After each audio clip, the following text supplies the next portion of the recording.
Napapagod ka na ba maghiwalay ng puti at likolor sa tuwing maglalaba? Ang sakit kasi sa likod. Sayang pa sa oras. Buti na lang nakita ko to. I am a suffer. Hindi ako ha. Siya.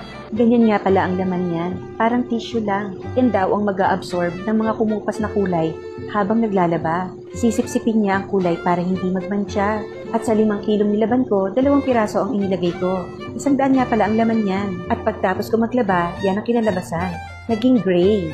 At pwede daw yung gamitin 2 hanggang 3 beses. And so far, wala namang nagmantsa sa mga nilaban ko. At eto nga pala ang ginamit kong sabon sa paglalaba.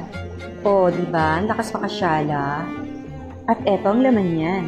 Uy, ang cute! 5-in-1 na nga pala yan.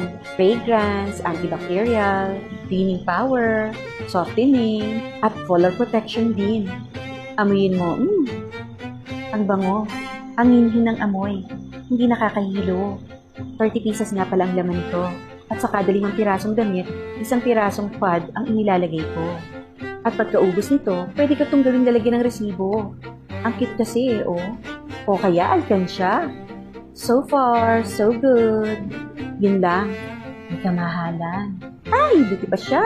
Sana all.